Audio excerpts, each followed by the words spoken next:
Bougie Show, keep it live. It's the Bougie Show, keep it live.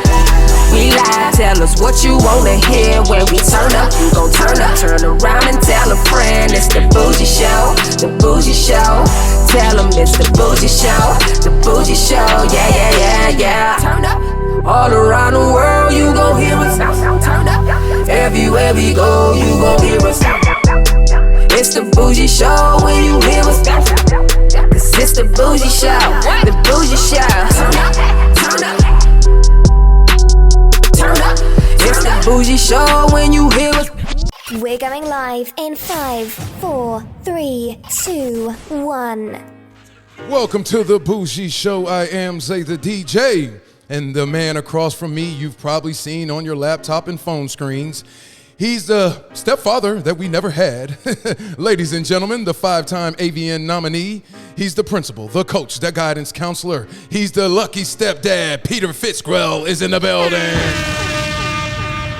Thank you for having me.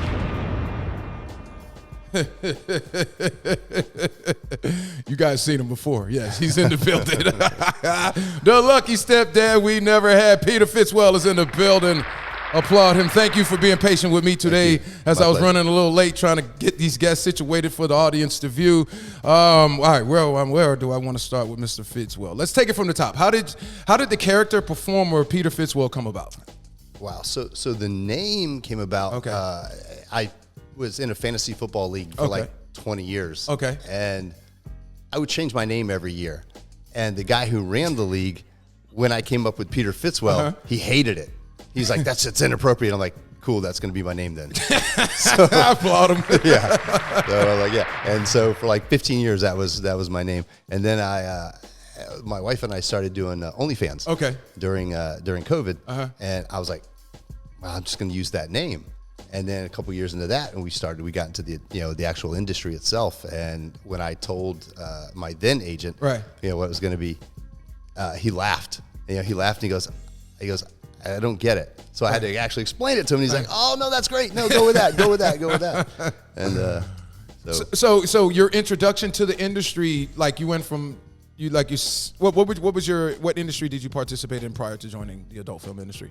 I worked for the electric company. Okay. For 33 years. Yeah. I had time to stop the fuckery. Very, very, very vanilla 9-to-5 job. Wow. And then how long have you been in the adult film industry now? 4 years now. 4 years. So I would say fair to say after COVID began, right? Actually, during COVID? Yeah, during COVID. Okay. Yeah, it was the right thing because I remember having to come here and having to do like a COVID test.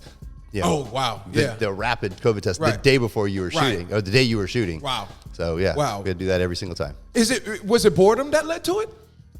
Because no. you participated in a polyamorous swinger lifestyle? Yeah. Prior to joining. Okay. I kind of feel like it was like I was training and preparing myself to do this for years without even knowing it. Right. So, and then, once the opportunity, like every guy looks at this and goes, oh, yeah, I can do that. I want to do that. But the reality is very few guys can't.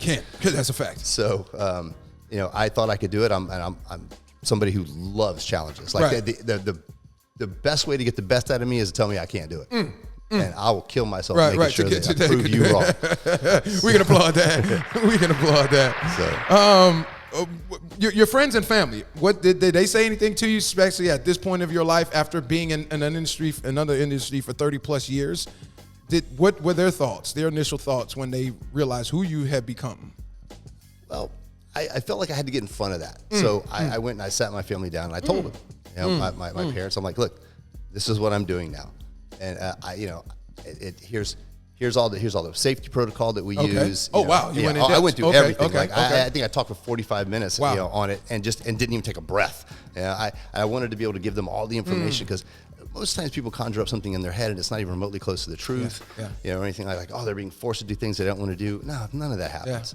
So, and then I after I got done with my pitch, I go like, is there anything that any questions that you have? I think I covered everything, but if you've got something, please let me know. And my mom spoke up and she goes, yeah, I have a question. I go, well, what is it? Let me know. And I was eager to answer it. And she goes, are you happy? And I go, Mom was literally the happiest time of my life. I just recently married the woman of my dreams, and now I am in an industry that every guy thinks that they want to be in. I couldn't imagine being any happier. So she's like, okay, that's all that matters to me. And your friends?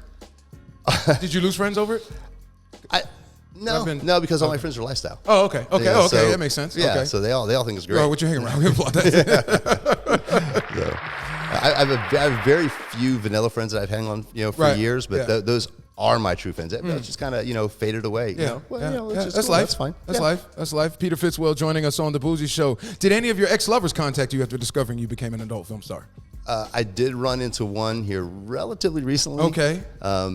And she asked me about it. She knew who you were. Oh, she follows you on some type of social media. Yeah, and she said that she was playing a game one time at work or something like that. I think it was like Truth or Dare or something, and that was one of the things. She's like, for whatever she said, and she goes, I had to tell them, look, I dated a guy who's now a porn star, and they're like, no, that's not true. So she pulls up pictures of me and her, and then pulls me up online, and they're like, oh wow, you really did.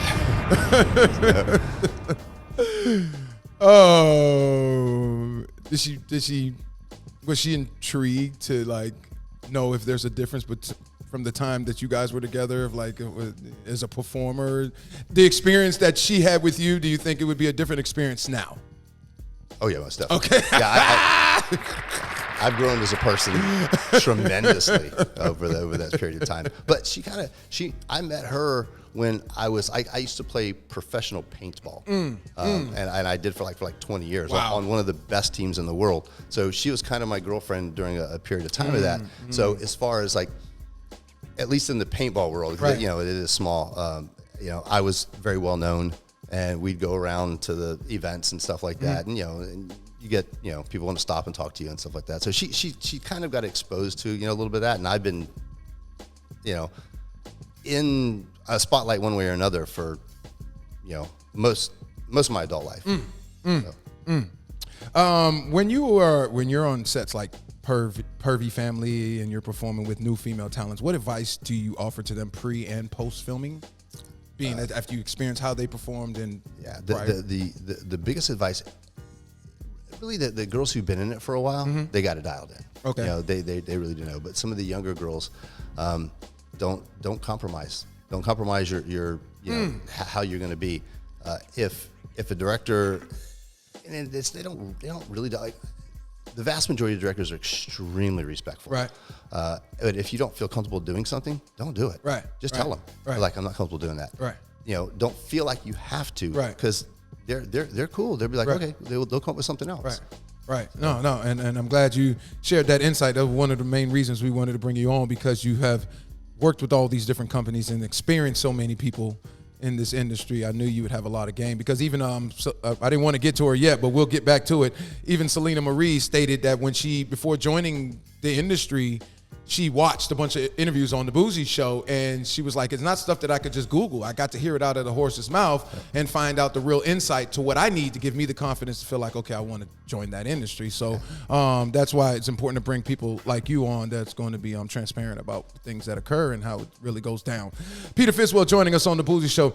I noticed that a lot of the male performers stationed in Miami don't perform on the West Coast and vice versa, but the female performers are all over the country. Why is that? Well, you got to think about this. There's probably 200 girls here in Miami at any given time, and there's like 12 guys. So we literally have so many scenes day after day after day after day. While the girls will have to, they'll do their little tour here. They'll do 15, 20 scenes here. Then they'll go out to LA and do 15. I literally had to cut back on the amount of scenes I was doing, because I was doing 20 to 25 scenes a month. And it got to be too much. Wow. So why do I need to go to LA? Right, when you're already putting in work down here. So. That makes sense. What's the routine the day of a scene for Peter Fitzwell? I always try to get up early and try to get in my normal exercise. Oh, you exercise prior to performing? Oh, yeah. Oh, do you find it gives you more energy? I do. It gives more energy, raises my testosterone levels, and it kind of it puts me in a good mental state. Yes, I can totally understand that. I was just, because I figured you use energy, because I think I was interviewing Dredd in California in 2023, and he said he did not exercise prior to, but I guess it's different strokes for different folks. Right. Because most of the performers that I asked, most of them say they don't exercise. Or I think Brickzilla said he might do a few little push-ups or something like that, or pelvic exercises is what he said exactly. I'll go through a whole. You'll go through the whole thing. 30 minutes of calisthenics. Yeah, absolutely. Is that become more important as you get older? Oh, absolutely. So I was going to bring it up later, but since we're on it now, for me, like I'm 43. What do you say to people over 40 years of age, over 50 years of age, how to stay strong, keep going, especially if they like to drink liquor, smoke weed, and do all that kind of stuff? What advice do you have to them? First, anything in moderation. Okay. Anything. Okay. All right. So, second, don't stop. Don't stop. A body of motion stays in motion. A body at rest stays at rest. So, I'm not going down without a fight. Right. And, there will come a point in time when this industry is done with me, or I'm done with this industry. Right.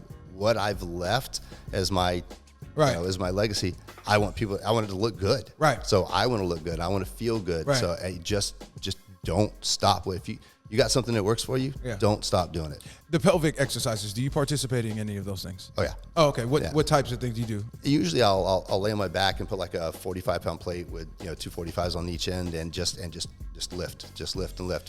Lift with your legs. Pelvic thrust upwards. With the 45-pound on each side? Yeah, just leaning back. Okay. On a bench with a plate against your pelvis, and just lift upwards. Oh, so you're keeping it centered like right there, and then you're just lifting your legs up. No, I'm lifting my waist up, lifting my hips. Like that. Okay, got you. And mostly, like when I'm I work with a lot of younger girls typically. Yes. And some of them can just get up there on reverse cowgirl and go. Applaud them. Yeah, applaud those girls for sure. Some of them got a minute, 2 minutes in them, and then that's it. They got to stop. Yeah. So usually at that point, I'll kind of grab their hips and pick them up a little bit, and I'll go, all right, let me work. Right. And then I'll just work it from the bottom. Right. And you do see the performers do that even Twitter. Okay, now it makes sense why they take usually the girls get tired. Okay, most girls, that is a fact. Most girls state that they can't go that long. So it's a tough position. Yeah. It is. I want to say about because you, like you said, you had a lot of scenes, and they do the whole little corny role play, which is hilarious because we started implementing that even for this trailer that we're doing for this event. Your most embarrassing moment while filming, like Brickzilla said, he sprayed cologne under his arms instead of deodorant, and it backfired on him. I don't know what he was thinking. He said he'd never do that again. For you? I guess maybe a misplaced shot. Okay. And that goes two different ways. So the obvious, I guess, maybe accidentally, nutting in a girl's eye. Okay. That's embarrassing. That's not something I try to do. Occasionally it happens. The other shot, a lot of male performers will use a medication called Trimix. Okay. And they inject it directly into the penis. Okay. And brother, I don't care. You're getting hard. Period. Bottom line, does not matter. It's an involuntary action. It's an allergic reaction. It's like you get stung by a finger on your bee. By a bee, you get your fingers going to swell up. Right. Same thing happens to your penis. It gives you an erection. It gives you an erection. Okay. But you have to be very careful where you put it. If you wind up hitting a vein or something like that, you're going to wind up with a bruise. So on your penis, just from the blood leaking out before it seals up. Wow. It doesn't hurt. It just looks unsightly, and that's happened before. So and it's a cream. You said a cream? What is it? No. It's an injection. Oh, injection. Penis injection. Okay, got you. Right. Yeah, you have to hit it from the shaft, I've been told, right? Yeah, either 2 or 10, about a third of the way back on the penis. It's an insulin needle. It's very, very tiny. It's very, very small. You barely feel it. That's when guys sometimes freak out about it. I'm like, look, man, there are hundreds, if not thousands of guys do this every day. They're not all tougher than you are. Wow. I promise. And how do you get it? How do you receive that? Through your doctor. It's a prescription. Okay. And you have to avoid the vein, correct? Well, very much so. Yeah. I would say you'll wind up with a bruise. Wow. For sure. Wow. And there's, not everybody in the industry uses it. Yeah. Not everybody in the industry has to.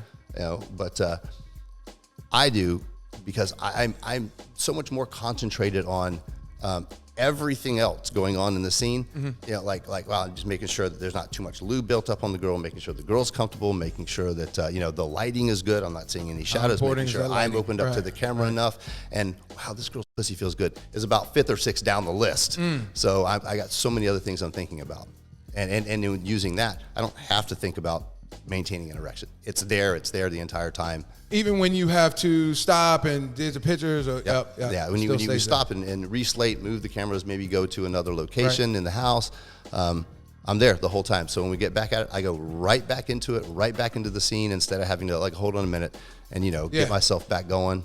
What about the post production, post filming? How is the comeback downtime? Like, how is once you get off? Right. Does it start to come back down, or are you still back up? It depends on how much you've done. Ooh. So sometimes it does, sometimes it doesn't. I have it dialed in, tremendously, because I've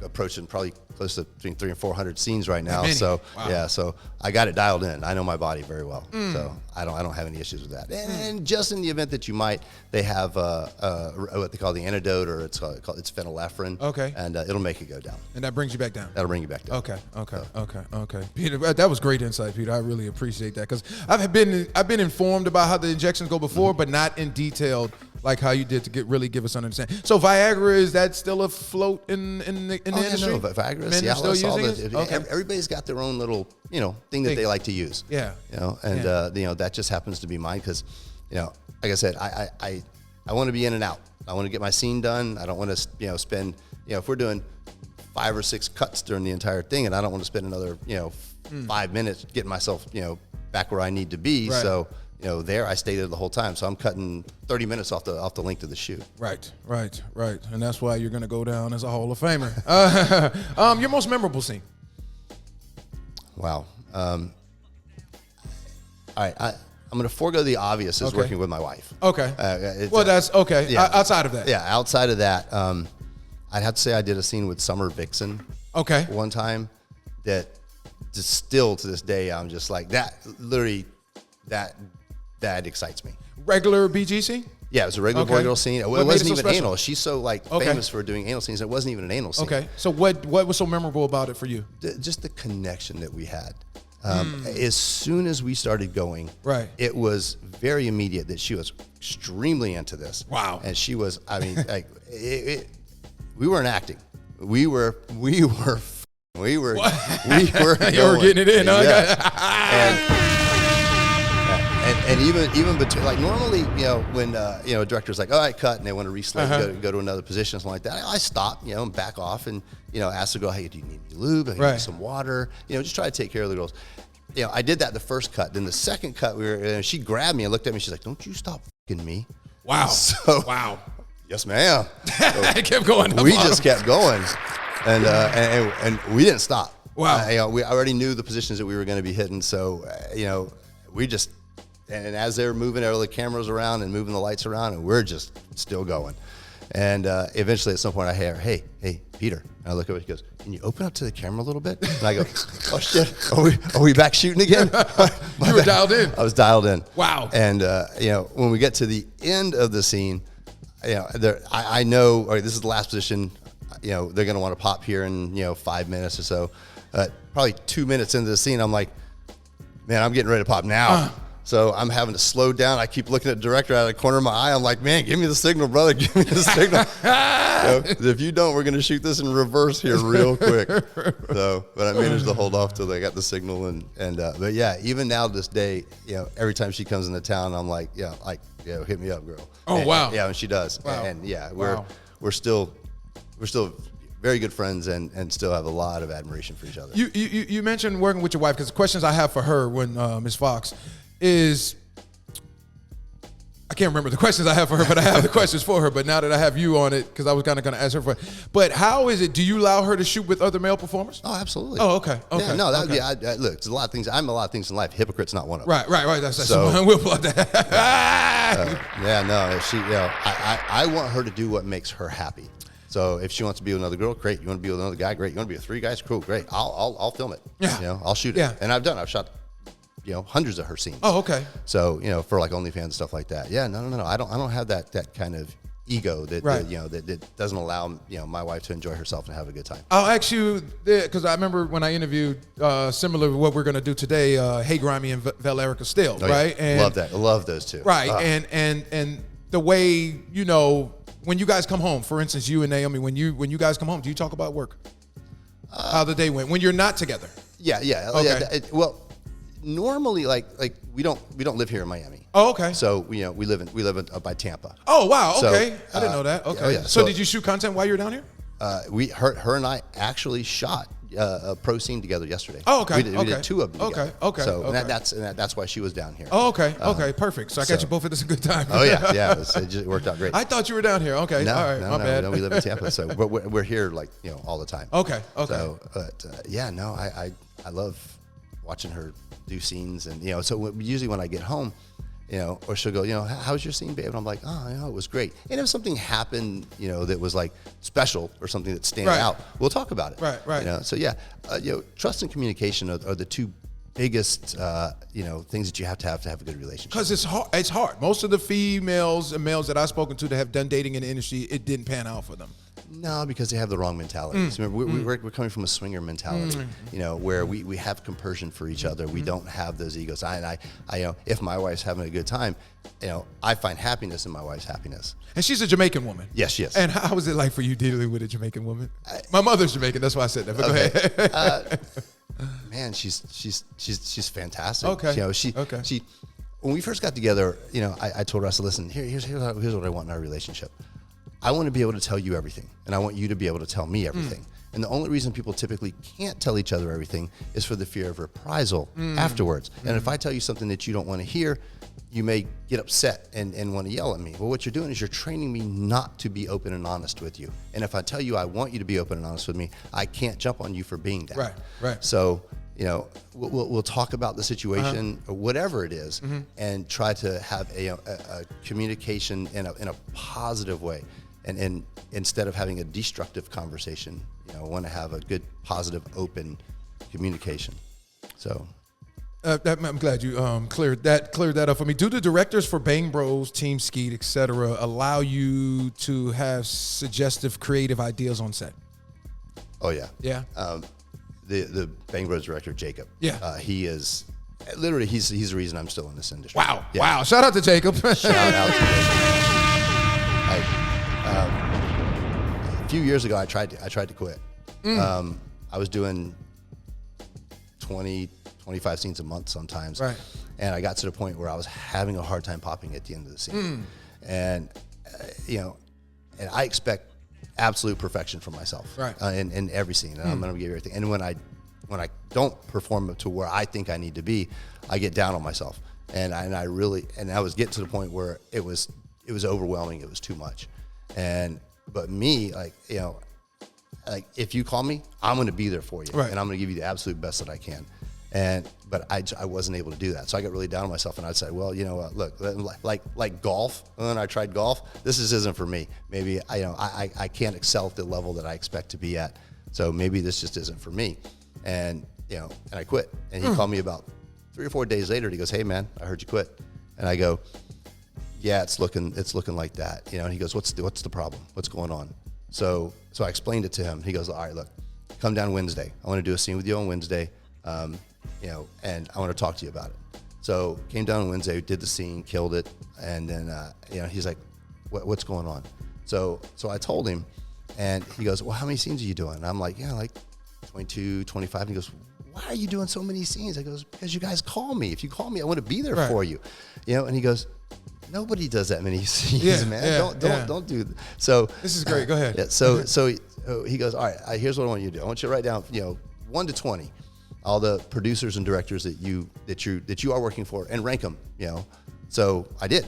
So and he goes, if I'm not on that list, that's fine, man. That's fine. So but obviously he was, and so he's like, all right, look, these 4 or 5 producers right here, we're going to give you 8 to 12 scenes a month. No problem with that. And he goes, just work with us. And that's it.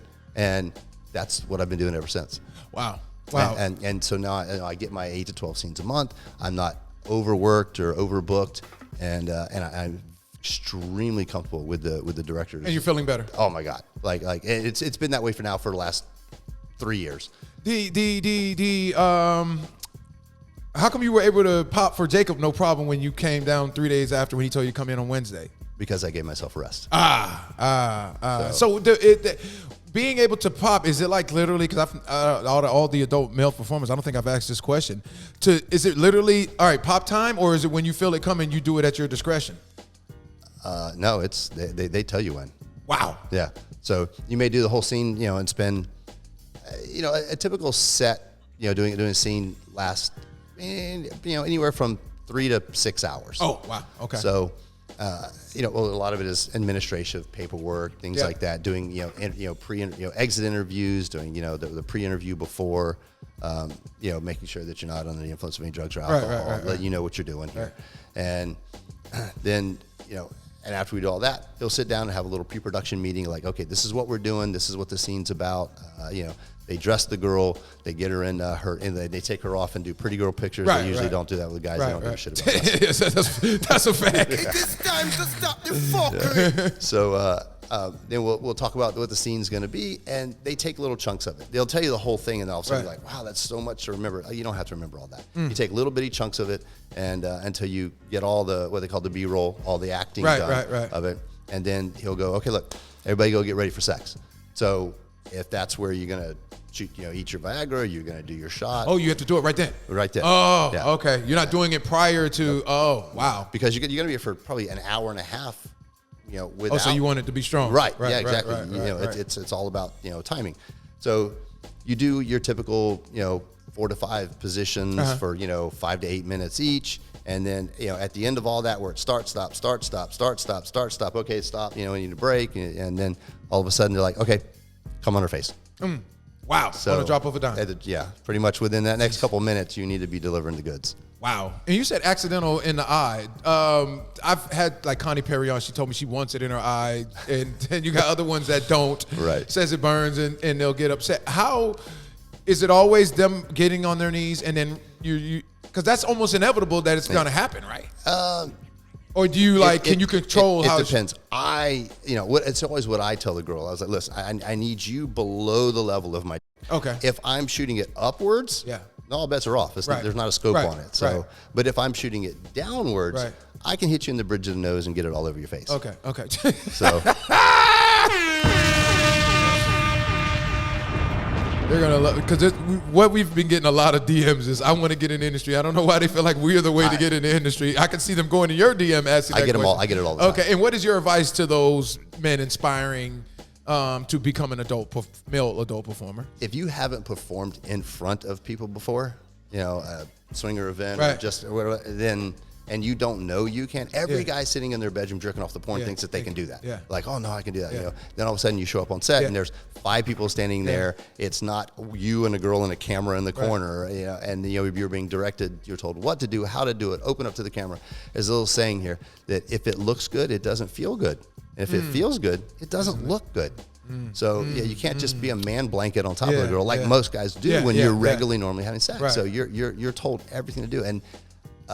It's not as sexy as you think it is. Yes, it's that was a question, but we can talk on it now.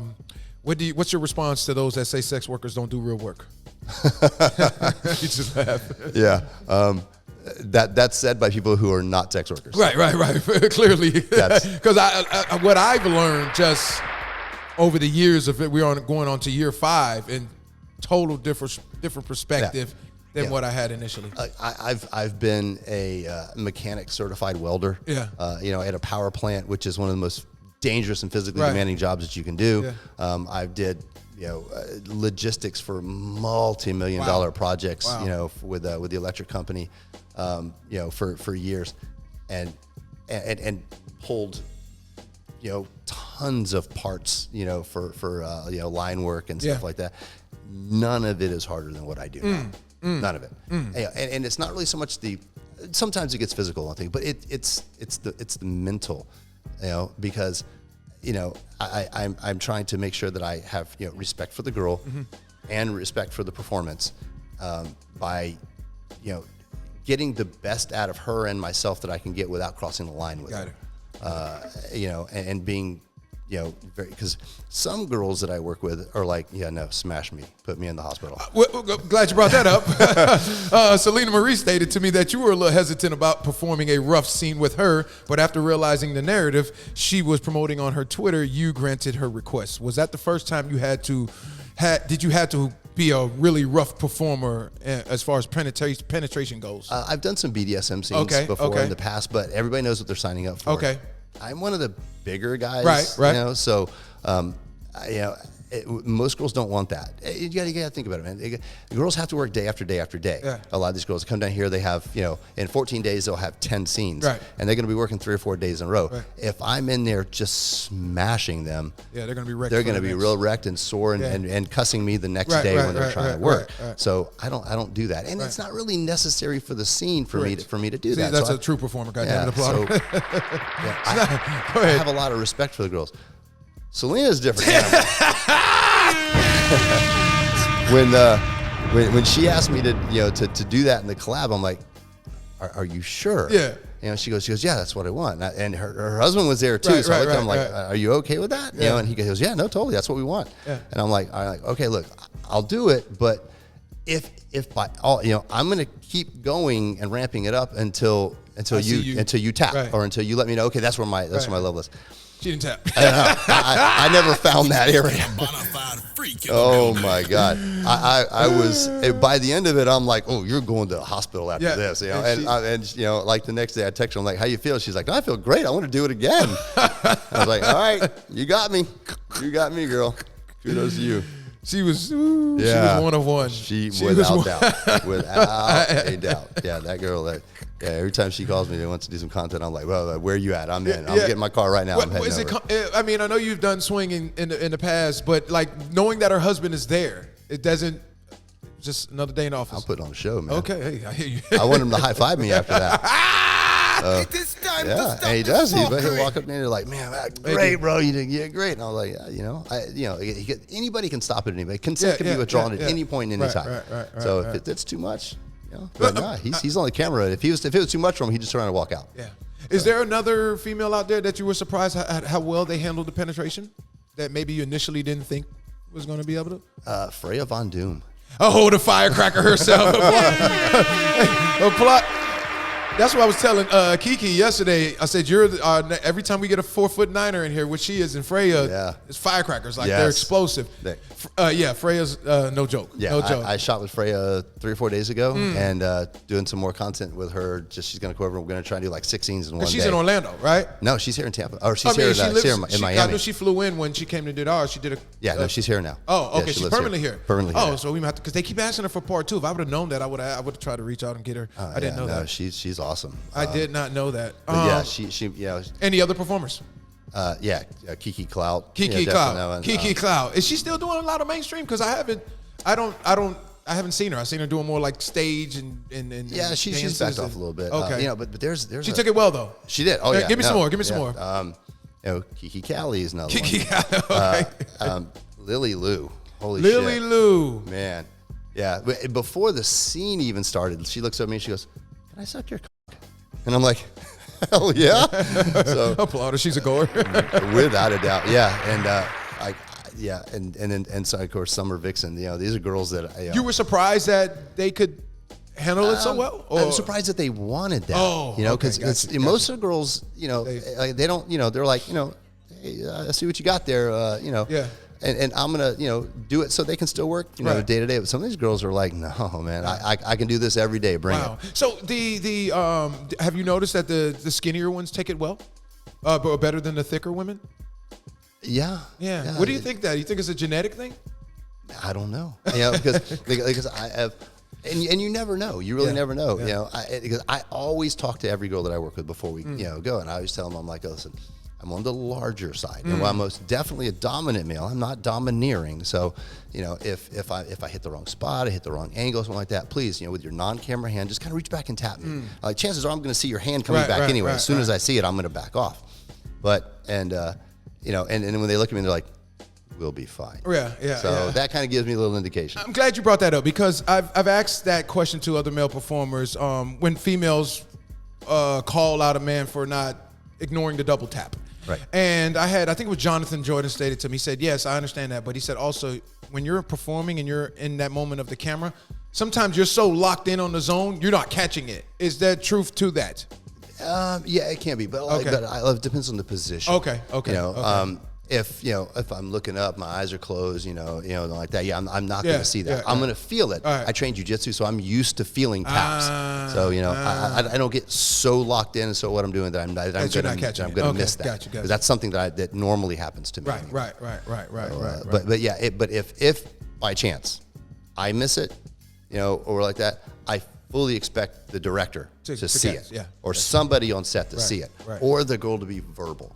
I never want anybody, any point, anytime she can go cut and or red or whatever she has stated that her word is. And the reason I said it because I remember, I think it was last year, Lulu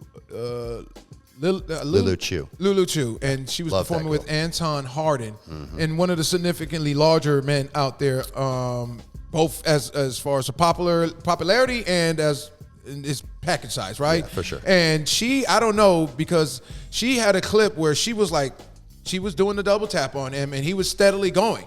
So I saw that clip, and I was like, whoa, let me pull up the actual inner scene. It was a black scene, if I'm not mistaken. That part doesn't show. Yeah. So I was like, well, how did she get that raw footage for her to put it on the Twitter? I was just wondering that. And then it let me know that now that's what I'm saying. He's performing. Does he care? Is he noticing it? Or what? Because she's not doing it hard. She's not doing it. Like, I know some girls, they tell, I will pinch the shit out of you. I will do X, Y, and Z. Right. But then the way she's doing it, it's like she's in the performance, but she just tap. And I'm like, why don't you fucking grab his damn leg or something? Why? Why didn't she do that? I think there were, hindsight's always 20/20. Okay. So, I can't sit here and say there were mistakes made on both sides, but I think now looking back on it like that, Lulu would say, I should have stepped. I think I should have tapped harder. Or she should have just got up off it. Verbally said something, or just pulled away. Yep. She is an absolute true professional, and I love shooting with that girl. And you sometimes maybe have to go through it to know how to handle it going forward, like how much they mature as a performer and demanding on set, like you said, saying no and coming in initially. You have to. There are all kinds in this industry, all kinds of girls, all kinds of guys. Right. You have some girls that are a little more meek, a little more mild, who necessarily won't say anything, and that's why I always tell them, like, look, never suffer in silence, never. Yeah. Let it be known, and you have to let it be known. Do I think now maybe she would have spoke up a little bit more or something like that? Absolutely. I think she would have. But again, she did what she thought was right. At that point in time, and everybody, everybody on set can. Anybody, I don't care if it's the guy holding the mic, can stop. Can stop everything going. So it should have been caught. No question about it. It should have been caught. Yeah. And again, I appreciate your transparency like crazy. What female performer surprised you at how great of a performer they became after a slow start? Wow, that's a good question. Like, you just like, I don't think she was gonna make it, or she's never gonna be truly great, and then damn. Ashley Alexander. Okay. I had one of Ashley's very first scenes ever, and she struggled. She struggled with my size. I was just absolutely as gentle as I possibly could be, but she struggled with it. We made it through the scene, and then afterwards I found out that she put me on her no list. Wow. And so I reached out to her and I'm like, look, I am so sorry if I did something wrong, if I did something inappropriate. She goes, no, you were great. You're great. You're just too big. Tick's too big. It's time to stop the And that's fine. I mean, everybody can't. Exactly. And then she said something that was so sweet that I'll always remember. She's like, well, she goes, I love you. You were great. But maybe, maybe my pussy will get bigger and then we can work we can together. run it back again. And I can look at her. I said, baby, I hope your pussy never gets bigger than what it is. Because she was very tight. She was very small. But now I see her in some of her scenes. I'm like, man, she's doing great. Yeah. She's really I think she's gotten over that. And I think it was more, not necessarily that her pussy's gotten any bigger like that, but I think she's just more comfortable doing what she's doing. She's not tense. But yeah, she's absolutely killing it. You worked, Willow Ryder started down here. Oh, yeah. And I interviewed her 2022 before she blew up, right? And her. she maybe had a couple scenes under her. Are you surprised at how well she became a writer, or was she always a writer out the gate? I shot some content with her back then, and she blew me away then. Oh, okay. At that point. Okay. She may not have portrayed it as much, right? As being a writer, in front of the camera as she does now. But I think she has all the confidence in the world right now. And man, every chance. Like I did a free use scene with her not too long ago. For you? No, for Team Skeet. Okay. What was the scene called? It was free use. It was in an office. That's basically where the girls are just standing there talking, and you're just using them, and they don't really acknowledge it. Okay. Not really my favorite scenes to shoot because I like them to be able to get into it and get me into it a little bit more. But Willow is just I always, because she was one of the very first industry girls that ever did a collab with me outside. She did it with me and my wife, and she'll always have a little special place in my heart. Have you been? Are there any other performers you've been on their no less checklist because of the size of your package? Not that I know of. Oh, okay. Yeah, she's the only one, and she might hey. Revise that list, girl. We need to work together again. She's awesome. What does Peter Fitzwell look for in a female performer to get aroused and ready to go? Just be into it. Because I love all men. I don't care, their size or shape, their color. Is there anything like you really get you, like perky nipples, hips? What is there like? I'm more sapiosexual, so it's all about the personality. Okay. If you're positive, and you like doing what we're doing, if you like sex, you like doing it. You enjoy this business. You're going to get me into it. You're going to make me. I'm going to be on point and ready to go. You kind of spoke on something you were subjected to but what were you subjected to as a performer that you never saw coming? I know you said you were doing 25 scenes, you couldn't pop, but you kind of could see that coming as you were doing more and more work. The locations. And elaborate. Sometimes it's the physical location. Like my very, very first scene ever for Reality Kings, we were in a greenhouse, and on the ground, they just threw a blanket on the ground in a greenhouse, and it had to be 110 degrees inside that thing. Wow. And I'm sitting there going, and I am sweating so bad, and it's dripping off of me onto the girl's face, and I'm like, I'm so sorry. And she's like, no, keep going. And I remember thinking to myself afterwards, I was like, fuck. Hard. It is time to stop the fuckery. I never thought, it looks so good, and they got you concrete benches and on couches and standing up and showers, and all this place where you don't normally and I normally are at, and I get it because these are places that everybody bet. So most people, so they want to see exotic places, in front of a car, out by a pool or something like that. But that shit's not comfortable, man. It's not at all. So putting myself in more physically demanding places and still expecting to perform, so you're standing up, leaning over a girl on a couch, and you've been doing that for 40 minutes, and your legs are just burned out. But then he's like, okay, give me the pop. Is there any male performer that you really enjoy doing a BBG with? Yeah, there's. Normally I get Danny Steele. Okay. Danny Steele was a dude who, is a guy that I work really, really well with. What makes it work? What makes it? Because I've never asked this question. Now that I think about it, what makes a scene go well when you're working with another male counterpart? Just working with another guy that doesn't have that ego. It's like, man, I'm down to share the camera time with you. And I'm not, I always have to be, just above you, in the scene, and Danny's, give a day, just consummate true professional, and I remember doing a gangbang with him one time, and during the scene he looks at me and he goes, get her in the ass. He goes, they want to see your dick in her ass. So instead of him taking that, he gave it to me, and I thought to myself, I was like, what a cool guy, man. He was the one that used to date Alex Cole, right? Yes. Okay, that's what I wanted to make sure. I was like, I know that name. Yeah. Okay. And actually shot a scene with Alex while they were dating. Oh, okay. Yeah. Oh. he dropped her off, man. Gave me a high five, and he's like, okay, that's player. Kill it. Yeah.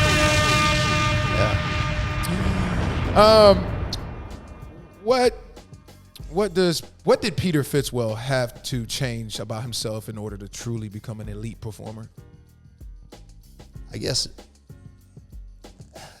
accept the fact that I'm human, and then I'm not going to be able to, I don't want to say perform at a high level every single day. Right.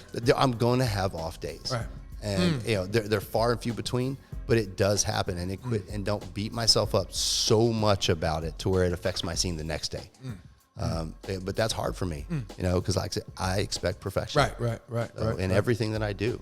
So I don't handle failure very well. Right. Hey, that's so. Competitive nature. You'd probably die if you didn't be competitive, right? I've competed since I was 12 years old in athletics. So this is no different. The only person now I'm only competing against myself. Yeah. And I'm my hardest challenge. Yes. By far. We can applaud that, goddammit. What do you think your subscribers enjoy the most about your content? I think because I'm most definitely an alpha male, but I have a lot of respect for the girls as well. Right. And they can see that dominant side of me, but yet I still care about the female talent that I work with, and I want them to have a good time. And I do as much as I can do to try to make them relax, make them at ease, and bring out the best in them. So so usually I wind up doing really, really good content scenes and stuff like that because I can put the female at ease and at rest and let her perform the best she can.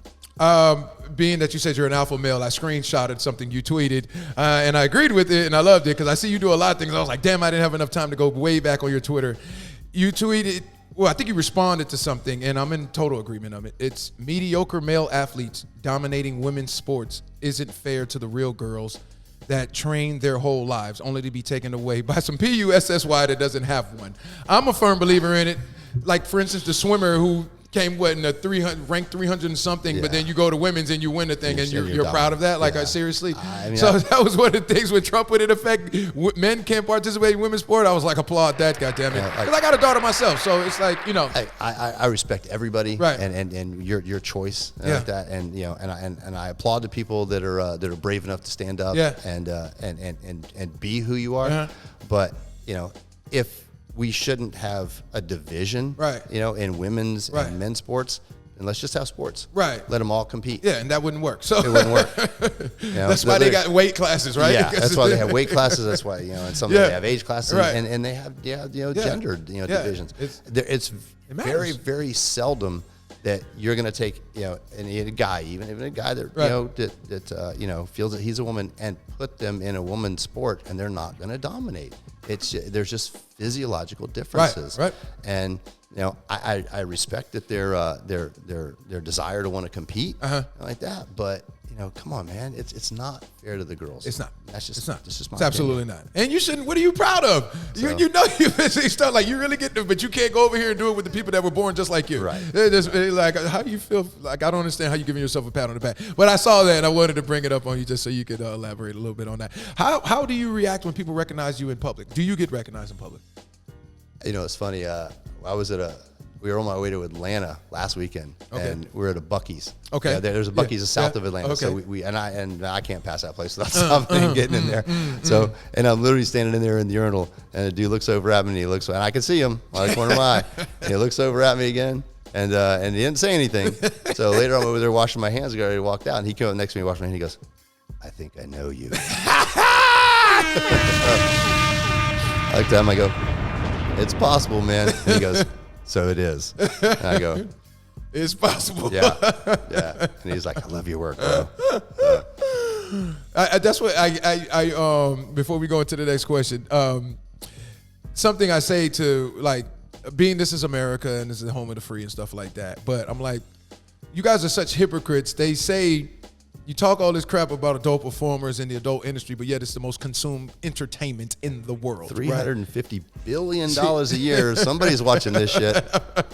So it's like, it goes back to a reference. Tupac says, "Thug life, the hate you gave little infants, F everybody," right? So it comes back to, so, hey, this was here before you and I were born, right? And so don't get mad now because we got the internet and performers are able to show you that they're humans and actually how smart some of them are. And you get, because you're humanized when you sit here and we have a real in-depth conversation. It's not pretentious. Like you see some other platforms where they're interviewing stars and they act you stupid. So, can you stick a fist down your throat? We want to get this because I got a degree in broadcasting journalism, right? So my whole thing is it's an interview. This is an interview and this is a show. So one of the things is to humanize and be smart about it. If they take a liking to who you are as a person, what is that going to do? That's only going to add value to your brand because they're not going to want to subscribe to your content, spend their money with you. So let's just, you know what I'm saying? Yeah, so you agree. Okay. What's the horniest thing a woman has done in your presence? Wow. So we're in the lifestyle. So I got a lot of horny friends. Okay. Okay, so here's the thing. Most people will think that maybe, girls in the adult film industry, porn stars, like say, are like the top of the sexual food chain. They're not. Not the case. They're not. Swingers. Swingers are the top of the sexual food chain. We were out over the Memorial Day weekend. We were out on a boat and right off the beach, there were a ton of people there. And I was kind of sitting up at the front, reapplying some sunscreen on my apron, and one of the girls that we were with just walked over, just knelt down and started blowing me. Applaud her right there, in the boat. And I'm keep looking around. I'm like, I think she's low enough to, in the boat where that's not gonna. But yeah, just out of the blue, she just like I just feel like sucking.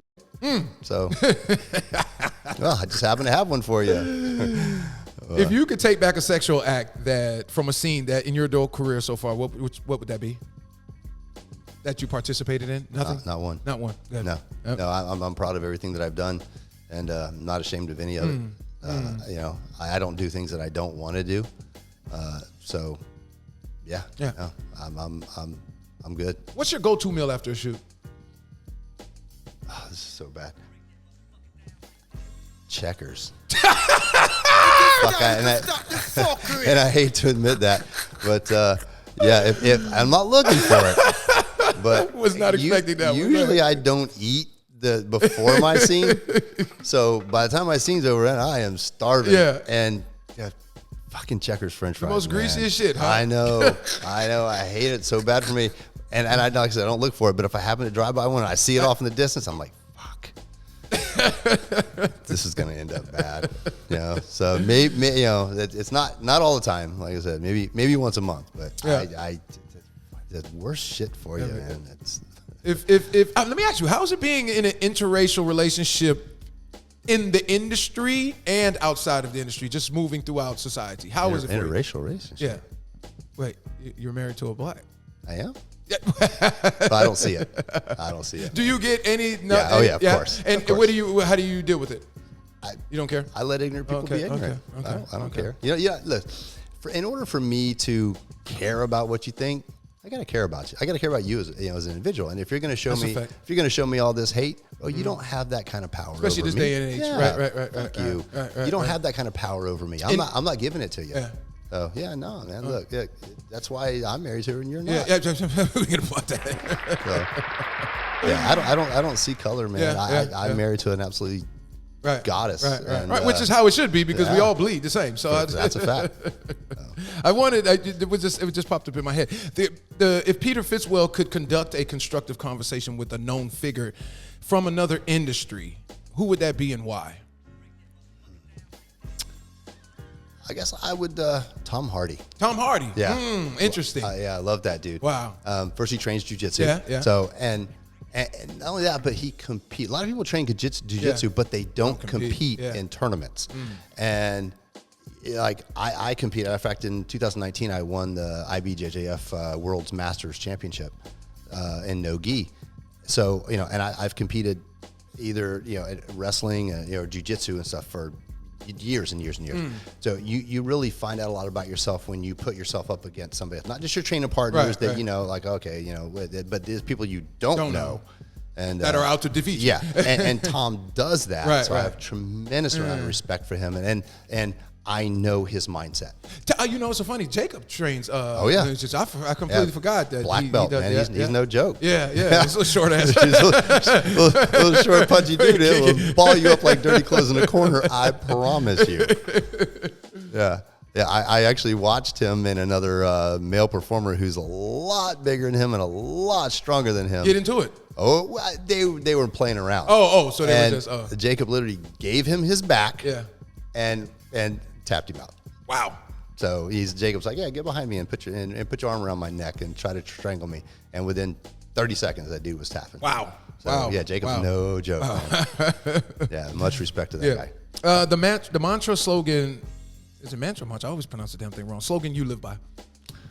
The mantra, sorry, yeah. Don't regret. Don't regret. Yeah, I'm not going to be that guy, carpe diem. Yeah, that's it. I'm not going to be that guy laying on my deathbed going, fuck, I wish the regret I would pill. have. Yeah, nope. I always say that. Even if I died today, I wouldn't have to swallow that. So it's a little interesting story about 8 years ago, I had a friend of mine who died. He died during a medical procedure. Should never die, but he did. Right. And we go to his funeral, and it was when Naomi and I first started dating. We've been dating about 5 months, and we go to his funeral, and I see all my friends there. And later on that night, I'm laying there in bed, and I can't sleep, and it's on my mind. And she's sleeping next to me, and I think to myself, I was like, he died with a lot of regrets because he and I talked about it quite a bit. If I died tonight in my sleep, what would I regret? And I thought about it, and I'm like, I'm that, I'm that do it guy. If there's something I want to do, I'll fucking go do it. Yeah. And the only thing I can come up with was, I'm like, I didn't marry her. If I died tonight, I did not marry her, and I would regret that. We're gonna applaud that goddamn. So yeah, I woke her up in the middle of the night, and I'm like, hey babe, I don't want to wait. And she's like, what? I'm like, I don't want to wait. She's like, wait for what? And I go, I don't want to wait to marry you. I start making arrangements. We're going to get married. So yeah, that's kind of how I. Wow, because of that reality of your friend dying and having that regret. And and she's like, maybe you should just think about she's this. Thinking maybe you're being impulsive. Right. And and I go, listen, no. I'm I think I was like 50 or 49 years old at the time, like that. And I go, listen. How if you mind me asking, what's? I'm 57. So you're older than Dredd. Yeah. Yeah. He's what, 50? 55. I know Brick told me he's 53. Yeah, I think he's 53. Brick is 53. Yeah. Wow. Yeah. Yeah. You think you can go to 60? I know you like challenges, but I didn't mean to put that on you. Absolutely, I can't. How old is Richard Mann? Because he's got to be up there too. You don't know. You don't know. Because I know he's up there too. Yeah, no, I'm not sure. But I'm 57. I'm definitely one of the older guys in the industry. Still putting it down. Still putting it down. Damn. Like God, you encourage all of us. But props to you, man. Yeah, props to you. So let's make this happen. Yeah, most definitely. And go for Peter Fitzwell. Well, I don't know if he's getting to 60 now.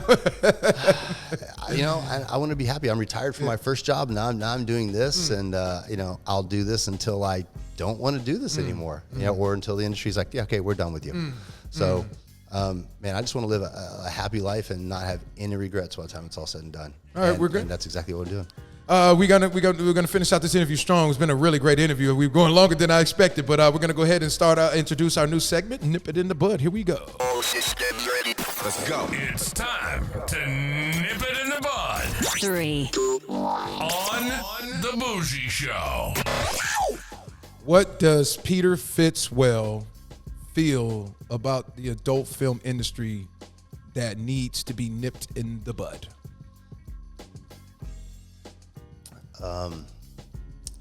The unfair pay From the sex? Yeah, from the women in the industry, they literally get paid double what the guys get paid. And even though it's harder for the male to do it. Yeah, right. Like a girl can come in here and okay, all right, now she's faking it. Yeah. You can't do that as a guy. Yeah. So not only you have to get hard, then you have to pop at the end. Yeah. So we got to work harder, put in just as much time as far as being on set and everything like that with the girls. I get it. The guys watch the porn for the girls. Right. But not necessarily true, because if you like him, I used to Lee Stone when I used to watch adult films. I don't know if you're familiar with him. Yeah. He was one of my favorite performers when I was a consumer of it, and I used to like to see him work with the girls because I liked the way he handled them. Yeah. You know what I mean? And handled him, not them like as an object, but I like the way he put it down with the females. And so that's why I said when that's being considered, that should be considered in the pay. Right? I would think so. Yeah, but it's not. No, I think what they're. So I remember one time being here in this house shooting a scene, and I was having trouble, popping at the end of the day, and I got it, I always do, but I was having an issue with that back then. It was like 4 years ago, right. And Jacob, and it was Jacob shooting it, right. and Jacob goes, relax, man, just take a breath, jump in the shower, cool off a little bit, and I'm like, listen, man, there's 1,000 guys standing out there on that door wanting to take my job. Right. He looked at me, and goes, and 997 of them can't do it. Yeah. He goes, I know you can. Yeah. Go cool off, relax, chill out, come back and finish it. And that's exactly what we did. So the discrepancy in the pay is what you said needs to be. Yeah, that's the only thing that I can look at, and I'm like, that's not really. I like to nip that in the bud. Yeah, for sure. Yeah. All right, I appreciate that. And that's first time. Yeah, that's why I'm glad I started implementing this into it. We're gonna start moment of truth. Moment of truth is when I state things. If what I state to you is true, you say true. If it's false, you can say false. You say false, and you can elaborate why it's false. And if it's something you choose not to answer, you can say pass. All right. Been a while since you've been intimate off camera. False. Okay. That was a fucking joke. No. The day I come home and look at my wife and go, babe, I'm sorry, I can't be intimate with you. I have too many girls this week. Yeah. Should be. I'm done. You can't perform. I'm fucking done then. She's like, yeah, well, we'll make sure that don't happen again. So yeah, no, never. I'm never neglect my wife. Most of the time you want to go home and sleep after a shoot. No, false. No. Okay. I feel charged or energized. If it's towards the end of the day, maybe. Yeah. But no, I feel charged. I'm ready to go because I know I've put in some work and a good performance. I'm like, I'm hyped. Performing with two females at the same time is harder than the average person would think. True. Oh, okay. Oh yeah, no, for a fact. For the girls, it's easier because now they're splitting time, right? And for the sex, they don't have to have but I still have to. Matter of fact, I'm doubling now what I have to do. So it's totally. The worst kitty you got came from a female performer and not a civilian. True. We won't mention who. But. You ever had where I remember Isaiah Maxwell told me one time he came behind Shane Diesel and I think Jack Napier, and he was new because he was the young buck. Right. So he had to come last, and he said he came in there. He said that was the easiest he ever went in a woman. He just said, but go ahead. Obviously, you don't have to say the person's name, but was it that type of experience? Because I know, like Selena told me, the gate stays; it doesn't come back down, and I thought that was crazy. Yeah, with this girl in particular, it really wasn't so much the it was just the odor. Oh, okay. Yeah. It's time to stop the fuck. Okay, yeah, that was made. Oh, yeah, that's a problem. That's a problem. and her attitude. You can't be fishy and then have an attitude. Exactly. That's not going to work. Goddammit, that's pure she's fuckery. on my no list. That's something I never understand. Hygiene. How do you have hygiene in you're sharing your body with somebody else? I just can't. It blows my mind. It blows my mind. Me neither. Because like I said, these girls talk. Yeah. You show up on set smelly and sweaty, like you just came from the gym. They're gonna talk. Yeah, they're gonna talk. They've told me that. I remember a girl looking at me one time going, "Wow, your balls smell really good." Blah, blah, blah, blah. Balls stunk. Yeah. And I was like, "Wow, you just called that dude out right." Wow. Been a while since you had to tell a female performer to stop running while providing back shots. No, I don't. Okay, I don't tell them mess up your stroke. No, okay. No, All right. no. If they have to adjust, it's for a reason. Okay. So I can adjust to match that. Like I said, I'm not looking to hurt anybody. I want them to work day after day after day and not cuss me. Yeah. You've had a female performer struggle to stay moist while performing. I think that happens to everybody. Inevitable? Inevitable because some of these girls really get into it and really enjoy what they're doing, and some of these girls, like I'm, here to do a scene and and then go home and my boyfriend, girlfriend, or whatever, and you're not them. So, unfortunately, they have like I said, girls can just slap a little lube down there and they can fake it. Yeah. Guys, it's not that easy.